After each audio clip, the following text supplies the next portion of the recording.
Got a special guest for you guys, the champ. So congratulations on your championship. Thank you. I already knew you was gonna be, like I said, my biggest opponent when I did see your rating. So I was like, It's actually dropped this year to the. I seen it. That's what that goes along with one of the other questions I was going to ask about how you did, but we'll get to that. But how you feeling as champion, man? It looked like you didn't have much trouble this year. How you feeling about being champion of this league? I feel good. This league intrigued me because of the size of the league and the fact that it was a super flex.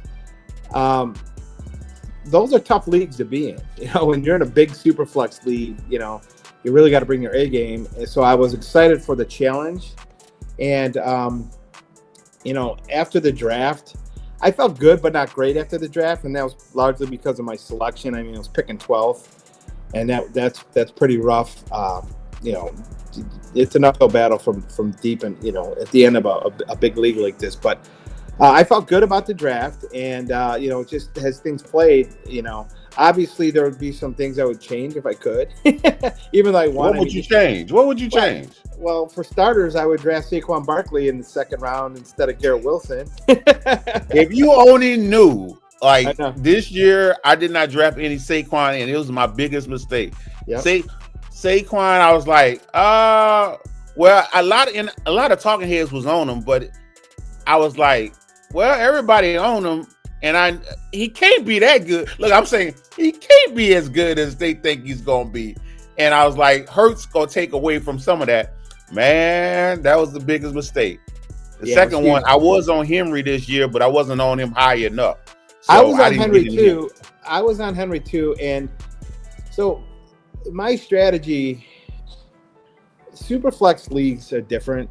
I'm not a big quarterback guy. Like, I'm not jumping on quarterbacks early in a super flex. I'm gonna wait, and I'm gonna wait till at least 10 are off the board before I'm gonna take one. And I'll usually go back to back then, which is what I did in this draft. But I just thought, okay, Armand fell to me, and I was thrilled about that. And then in the second round, and I don't know why, and hindsight's 2020. I was really high in Garrett Wilson. I don't know. And he didn't have a bad year. He did well for me.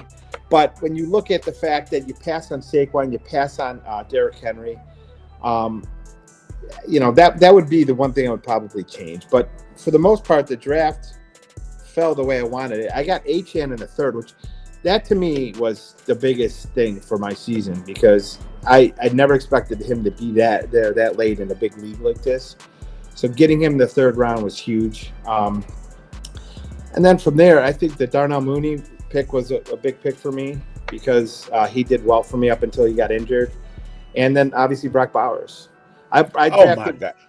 I had to deal with so many Brock Bauer teams because I didn't pick him. And that's my bad, because I evaluated him as the best prospect tight end I've ever prospect. The problem is I didn't like the Raiders. I didn't like the offense. Yeah. And they just drafted a tight end the previous year that did okay. And he so did I'm like, well last year. I don't like it. And that was the biggest mistake I made. I was not on Brock Bowers this year. And so I watched all his teams. I had to battle them in the championship. I had to battle like all Brock Bowers and Barkley teams in the championship. Thank goodness they didn't have big games. They didn't have big games in the championship like that. Well, Barkley had a good game, but not a great game. Yeah, I went against him in a couple championships. For me, Brock Bowers, I wasn't necessarily high on Brock Bowers, but he was the last tight end that, because there's leagues where I didn't draft a tight end, I streamed, and he was the last tight end where for me it was okay. He's my tight end one. And it's just the way the draft worked. I got him in 2 leagues this year. In both leagues, I made the championship and won.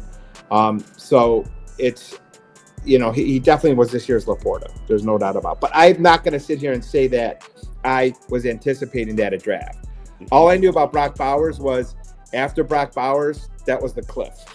And the way the draft worked out, he was just there I think it was the 10th round when I drafted him. So I I snatched him up and it turned out to be huge for me. I mean, I rode him all year and in 2 leagues, so that was cool. And then, the other pick for me that was huge, obviously, was Sam Darnold. I mean, Sam Darnold was my 3rd quarterback I took. I took Caleb Williams first, which whatever.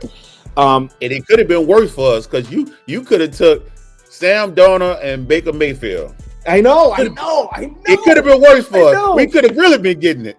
and what pissed me off, it didn't matter. But in another league, I had Baker in multiple leagues. One league I cut him, but I had Jordan Love.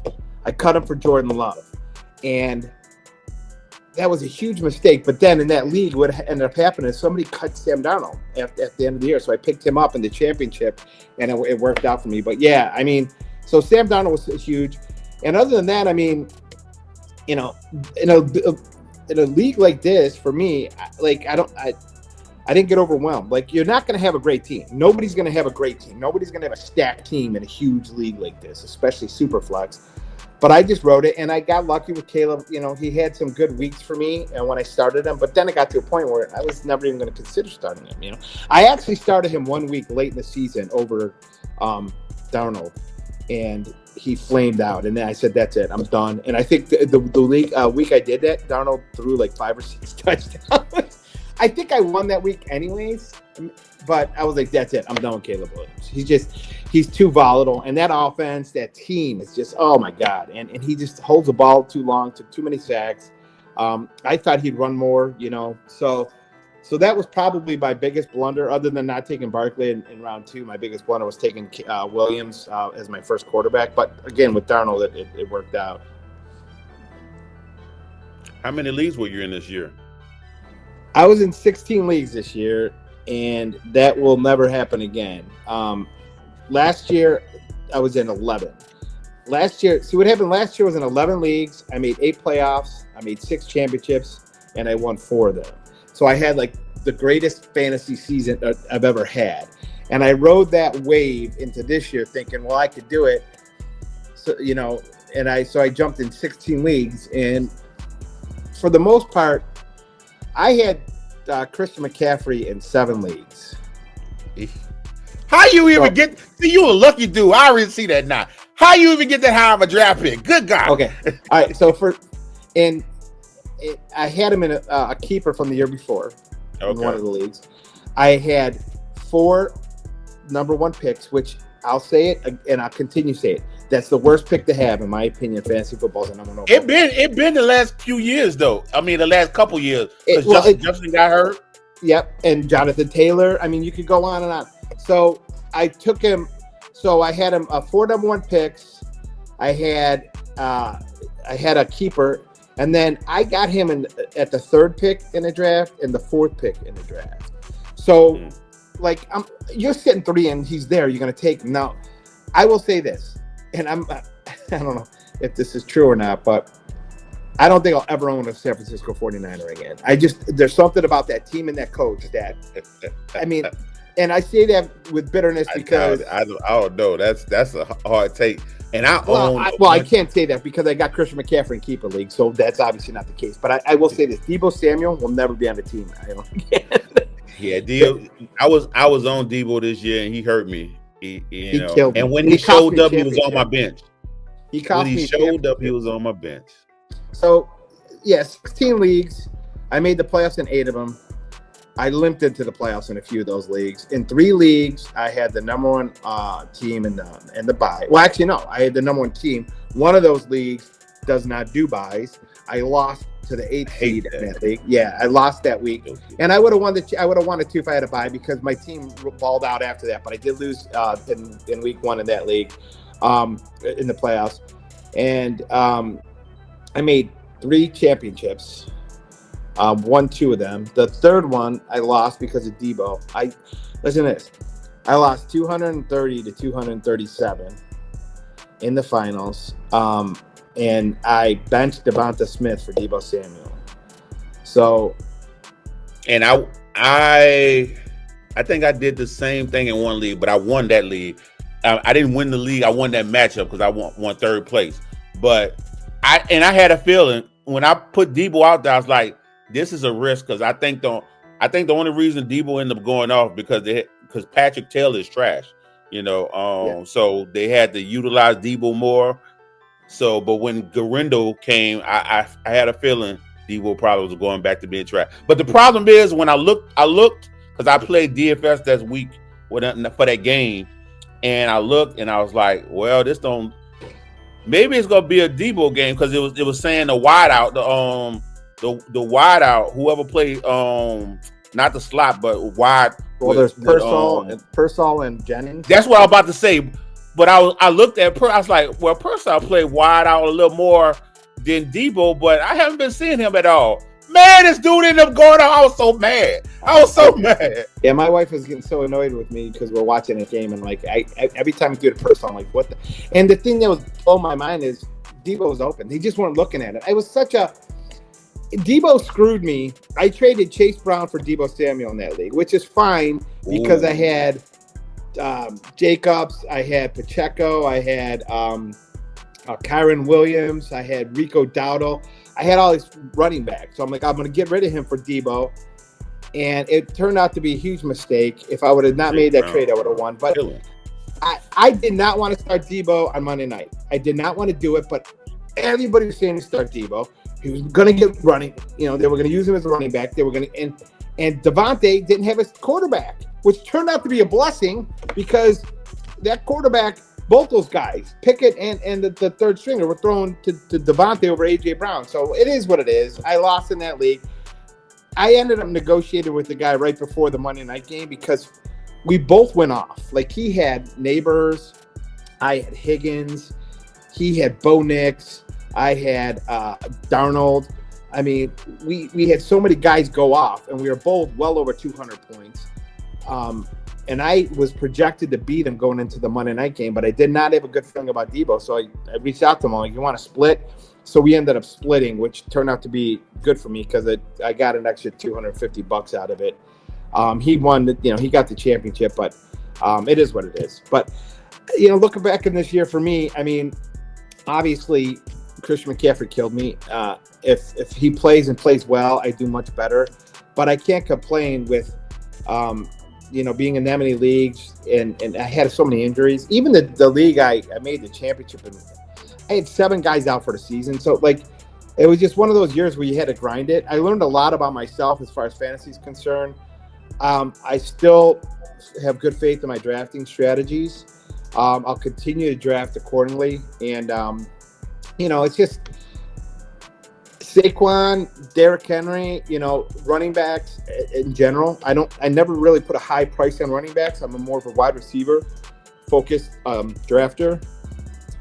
I may tweak that a little bit, but for the most part, making 8 playoffs, winning 2 championships, taking a second and taking a third is not a bad year. Could have been worse. So why you said you're not going to do that many leagues again? Just because it's overwhelming. It's like 16 leagues. And that's what I was going to ask you is that because you know what I had to do, and hey, I don't know if you pay attention to the chat. You know who Winner is?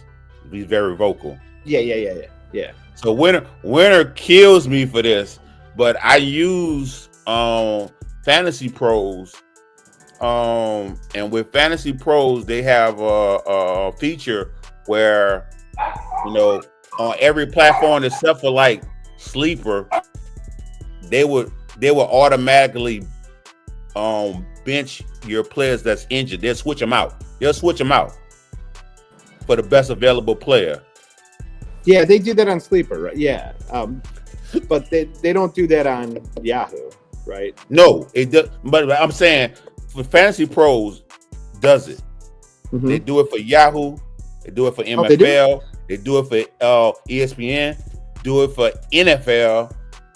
Only one they don't do it for is Sleeper. They would switch out your injured player, and that's what helps. Like, instead of racking my brain crazy when there's injury, they'll just switch them out. Yeah.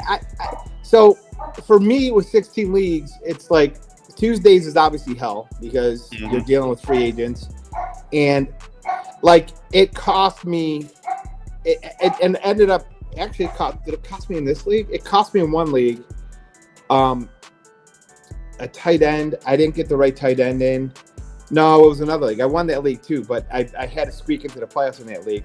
I picked up a tight end, and because one of my tight end was out, so I picked the tight end up, but I didn't make the switch. I didn't put him in my starting lineup. So I ended up losing in that league by 2 points that week because I screwed up. And there was another week where I didn't start a kicker in the league, and it cost me, So the beginning of the season was rough, adjusting to that many leagues. And then I developed a couple of, systems and processes to help me, but it's just too much. I think the sweet spot for me is 10 to 12. The extra 4 was just rough. I probably will say 10 next year because I just want to focus. If I could do 10, and it gives me more focus. I was sloppy. Like even when, like you mentioned in the chat and stuff, like I didn't have, because a lot of my leagues are chatted through Discord or they're chatted through Yahoo. Mm-hmm. So I spend a lot of my time on there, and just getting back to this chat, and it was a time management thing for me. So the 16 leagues was rough. Obviously, I'd probably be saying a different tune if Christian McCaffrey played well. But it is what it is. So I just think next year, if I stick to 10, maybe 12 teams, and a couple of the leagues I got into, were new leagues, like this one, and they were kind of flaky, Like this is one of the best run leagues that I'm in, and it's definitely unique and interesting, in which, you go above and beyond with the videos and everything else. But some of these leagues are just, they weren't good. So you live and you learn. It's just like this year, what happened was 4 of the leagues I was in for a few years now just dissolved for no reason, just poof. So I was scrambling to get into leagues, and then you're getting into unknown territory. And when you do that, you come across, there's a commissioner who's kind of ghosted us already. People are like, where's our payout? But this guy is all over the place, so he's probably real busy. That's why. But people are wondering, it's through LeagueSafe, so I think it's legit. But he hasn't notified anybody at the end of the year. It's been one of those things. So, and this other league I was in, it was halfway through the season. I'm like, this league's crazy. They're just all they do is trade, and it was nuts, crazy trades, and people. I was in one league like that. They were just trading like crazy, And I even watched somebody trade, and then the week after trade the player back, I was like, so y'all borrowing players now? Hey man, it's the wild west when you jump in them new leagues. Yeah, and that's what happened. A person traded a running back to this team, and then the following week that person traded the running back back. I said, come on now with this stuff, you know what I mean? And I'm not a big veto trade guy myself, but if things are smelling a little funky, so I'll get down to 10 leagues this year anyways, because I'm going to get out of a few, and we'll see what happens. And I'm in a couple of keepers, and I like the keeper leagues, because it kind of your build. But I look back on the season, I think it was a good year. At the end of the day, I made more than I invested, so that's always a good thing, but I definitely learned a lot this year. And hopefully I'll be able to adjust next year with the drafts and stuff like that. So what is your draft philosophy? You was talking about adjusting your draft strategy. So my draft philosophy, it's depending on the type of league I'm in, obviously. If it's a standard league, I'm in a lot of leagues this year. And these are some that I won't be in next year that call them the old man leagues. It's they're low scoring leagues, half point PPR. It's you're beating somebody 64 to 52. Those leagues, for the most part, I'm not a big running back person. I like wide receivers. But I do try to get at least one anchor running back. But it depends. It depends on how the draft goes. If the draft, I got drafts where I didn't draft my first running back until the 7th round. So it just depends, you know what I mean? How the draft board plays out. In this league, I took running back, a wide receiver, but Achane fell to me in the 3rd round. And Achane was right on the cusp for me as an anchor. So I picked him up. Thank God I did. But I've been known to just draft, 5-6 wide receivers before I draft anything else. In a redraft? Yeah. That sounds like some best ball strategy. Well, it depends on I'm in a league where you start 3 wide receivers and 2 flex. Mm. So that's 5 right there. You know what I mean? So yeah, I take a best ball approach when I draft, but I believe that you can't have enough wide receivers because of injuries and buys and stuff. So, but traditionally, and this year I switched it up a little bit because I used to never draft a tight end. I used to stream tight ends all the time. This year I did say there's 10 tight ends. I want to try to get one of them. And I'm not going to take my first tight end until the 4th round. So that eliminates some. Like, I'm not going to get a Kelsey.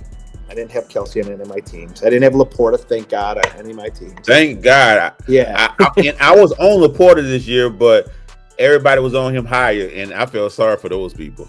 Oh, yeah. I mean, I stayed away from Laporta. So I ended up with Kittle. I ended up with Andrews. Another big mistake I made this year was Kyle Pitts. I had Pitts in 5 leagues. And honestly, I lost in the playoffs because of Pitts and I couldn't do anything about it. Like, I was scrambling. I'm like, I could pick up, there's you're looking at 2nd, 3rd stringers. Isaiah Likely, I could have picked him up. It wouldn't have mattered, but so Pitts kind of killed me. So I had him in a lot. And trying to think who else I had. I had Bowers in 3. So yeah, I had Kittle, Mark Andrews in 2. Jonah Smith. I was high in Jonah Smith at the beginning of the year. Oh, really?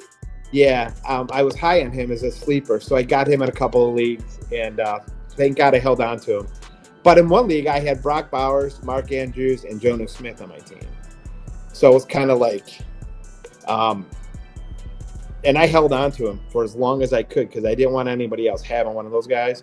And I ended up having to drop Mark Andrews, and the guy picked him up, and I went against him in the playoffs, and he scored 60 points. I still beat the guy, but and Jonah Smith, I put him in flex a couple times this year, and it worked out. And people were like, "You're nuts! You never put a tight end in flex." I'm like, he's not a tight end on that team. He's more like a Deebo Samuel on that team. I did that in I ended up being in like a work league that was like an 8-man league. Oh yeah. And that's the only reason I got in, because I don't like anything less than 12, to be honest. But I was like, it's a work league. I was flexing Juno. That's how good he was doing. I was like, man, this guy. Yeah, he ended up being well. So yeah, I try to go a wide receiver heavy early. I try to get at least one anchor running back. I try to get one wheelhouse tight end, like a tight end in that I would say the 4 to 7 range ranking wise. And Bauer was at the end of that list. But I didn't draft Bauer. If I'll say in rounds 4 through 6, I'll take a tight end if one's available. But if my cap is gone, then I'll go rounds 8, 9, or 10, and that's what I did with Bauer. And then running back wise, I never go running back. I never do that. And the one league I did it this year, I didn't make the playoffs in. So I'm drafting my second running back usually in round 6, 7, 8. And I usually try to go running back, or running back, depending on how many wide receivers I drafted. Like Chase Brown, I was high on Chase Brown this year. The Gibbs, when did I even? I'm trying to think. I got Gibbs in another league, and I think I got him in the 3rd round, or 2nd, 3rd round. So he was an anchor for me. But I try to play off Josh Jacobs. I tried to go for that second tier with upside as my running back selection, and Rico Dowdle was another guy I targeted this year. And Ford from the Browns. I had Chubb in a couple leagues, but I drafted Chubb late. But Jerome Ford was somebody I was on. And then I missed on the kid out of Williams out of New Orleans. I mean, I missed on a lot of running backs, but that's the price. You're gambling. You're trying to go and get 4 or 5 guys on your roster, and hopefully 2 of them stick. And if they stick with the high-end wide receivers, then you're good to go. Unless you get an anchor. Achane was a huge pick for me this year. And I wish I would have had him in a couple of other leagues, but So that's pretty much my strategy. And in a super flex, I never draft a quarterback early. I wait till 10 quarterbacks are gone, and then I'll go back to back, quarterback. And that's exactly what I did in this draft. I waited. Yeah, because you mentioned Caleb, but you got Goff also, so that really worked. Well, Caleb, I drafted Caleb and Goff back to back. And then got Sam Darnold, who and surprised everybody. Later, yeah, because I got Mooney. After I took Goff, I got Mooney. Try to think what else I drafted. Oh, Reed. Reed killed me. Jaden Reed killed me in multiple leagues. I was surprised you drafted. I mean, you played him in a championship. I was like, no, why would he play Reed? He was on the bench. Well, I was looking at my options, and honestly, like it was between him or DJ Moore, I think. And DJ Moore, it was so up and down. You benched Judy. Oh, Judy, yeah. You benched Judy, Mooney. Watson was injured, but you benched Judy and Moody. Well, Judy, when DTR came in for the Browns, and I'm a huge Browns fan, so I follow them, and I'm like, this, he just hasn't been doing anything, and that offense is so bad. I mean, shit, they scored 3 points in that game. So I looked at it as Watson's out. Huge game for Green Bay. Reed's going to get targets, and he doesn't get any targets. It's amazing to me. So yeah, that was a rough one. But I mean, that's honestly, I wouldn't have changed that one if I could. I would have never put Judy in over him. Knowing what I know about the Browns, knowing what I know about DTR, there's no way I would ever put Judy in above Jaden Reed in that game. And Judy going off for 21 and having 12 catches, I mean, I would have never in my wildest dreams ever made that selection, So now the problem with and a lot of people gonna be off Judy off Reed next year. The problem is not Reed. The man, they're playing a man less than 80% of the snaps. Yeah. It's ridiculous. It don't make any sense. The problem with that team, in my opinion, is LaFleur. I think, and Jordan Love is overrated as a quarterback. I think he's a good quarterback, but not a great quarterback. I just don't like their offense philosophy. It reminds me of San Francisco's in regards to they just use so many different people that you're never going to have a bona fide number one there. You're going to have a guy go off this week, and next week's going to, and that's exactly what happened to San Francisco this week. Yeah, Jennings went off 1 week. Now Kittle's consistent, but Jennings goes off, and we already talked about the rookie, and Debo went off 1 week. So and that's the same I think with Green Bay. So next year I probably won't have any Green Bay wide receivers. This year, and everybody said it.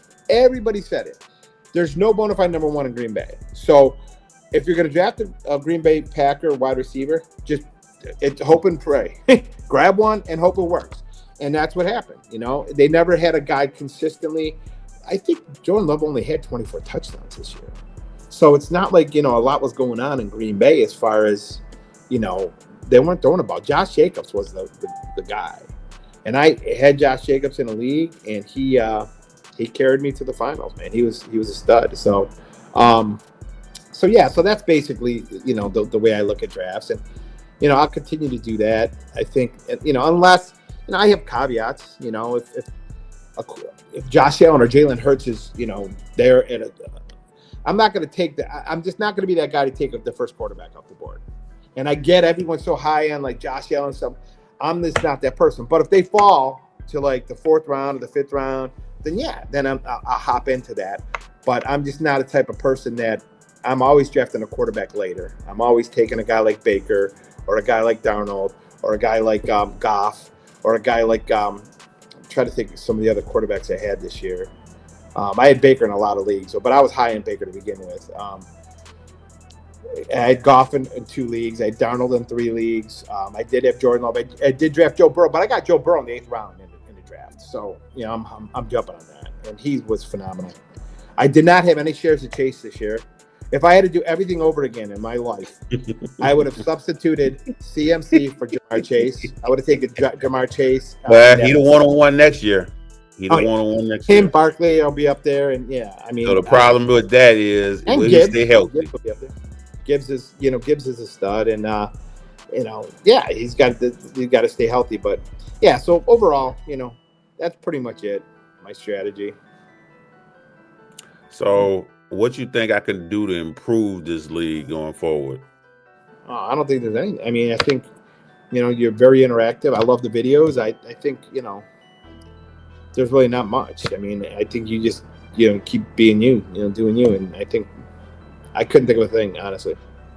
Do you think anything I should add to the weekly videos? No, I like what you do with the recasts and stuff like that. I mean, I don't know, maybe if you wanted to, but this is time and work in your end, but maybe do in-season interviews with some of the owners. Maybe if and I would love to do stuff like that, but the problem is, like, I don't want to force them. I have time for it, but I don't want to put pressure. It doesn't hurt to ask. I think it would be cool to do, like, for rivalry weeks or big matchups, They have videos, them do a video and turn it in. Yeah, or either that or get on a three-way with like for example, the championship this week. Me and the other dude I was playing got, he interviewed us before the game or something like that, kind of would be cool. But I mean, again, that's time and that's commitment from other people, Yeah, I didn't know if you, I didn't know if you was a talker. I don't know if you was cool with being on camera. I didn't know. I know the other guy. That's my close friend. He would have been down with it, if he had the time. It would have been cool, little trash talk and stuff like that. So no, but other than that, I think everything's great. I mean, I definitely want to be in the league next year. I'm definitely I'm in some good leagues. I'm in some well-run leagues, and really cool payout leagues. But this is definitely the best run league I'm in. And I'm not just saying that because we're on, this interview, but that's straight up. I mean, I love what you do. I appreciate it. Because I love you hear that winner? You hear that winner? Winner. You would think winner the greatest commish there is. Winner be sitting there arguing with his people in his league. It'd be funny. That's funny. No, that's you tell him you tell him I said that because that's straight up, man. This is definitely a league that I appreciative of finding and being a part of. Yeah, and I already sent your ring. They said it might not get there until like January 10th or something. But that's cool. When I sent it through Amazon, so when they let me know it's delivered, I'll text you and let you know. Cool. I think that's pretty much all the questions. Who you think talked the most trash in the league? Well, I think winner obviously is definitely. I mean, being the new guy, being the newbie, it's hard for me because I don't know everybody really well, But as the season went on, it's like you start to see tendencies. But next year, I'm definitely going to be more involved. I'm going to be more vocal. Obviously now that I walk the walk, so to speak. Now I can talk the talk, So yeah, but no, I think winner and I just it's a good bunch of guys. You can tell everybody's into it, which is cool. That's what you want. You want people that are into the league without being like overboard, and you don't want a league where nobody talks or interacts. And I mean, there's leagues where there hasn't been one comment on any chat or anything. People haven't said crap. It's just they play it out. And these are leagues that it's like, why be in a league like that? You got to have the camaraderie. So I'm glad, the final league like this. And now that I've been in a year, I'm going to get more involved and hopefully get to know people more. And people think it's easy because I get in leagues and I talk, but that comes with something. If I talk when I lose, I'm gonna get it. They gonna get on me, and it happens. But people don't understand how hard it is to get in the league, talk, and still win. And I do that to put pressure on myself. It's easy for me to get in the league, go on the win on radar and win. It is easy for me to do that. I can do that. I'm usually not a talker until and it's not I just being the first year, I just kind of wanted to, get my bearings and stuff. But even if I wouldn't have won, I wouldn't be talking smack next year. There's no doubt about it. But now that I won, and I'm not a big smack talker or anything. I could bust chops. Don't get me wrong. But I'm just not one like, oh, look at me. Look at how great my team is. But now that I know some of these dudes a little bit more, or, based on their interactions, yeah, I'm going to be jabbing here and there. I think that's all it's fun. You know what I mean? So it's all lighthearted, and it's, as long as it's respectable, and it seems like everybody in this league is, so it's cool. So definitely 2 thumbs up for me, man. Oh yeah, please talk trash to Winner, because he's the type that he had a decent year this year. Next year he'll probably be at the bottom of the league. It wouldn't even surprise me. He'll be at the bottom of the league. All right, well, I'm gonna throw him some jabs then. I'm gonna throw him some grenades. But I appreciate you, giving me the time of day and come interview it. Happy New Year's, man, and Happy New Year. Stay safe out there, man. Same to you. Have a great year. All right, you too. Thanks, Terry. Talk to you later. I'll talk to you. Bye-bye.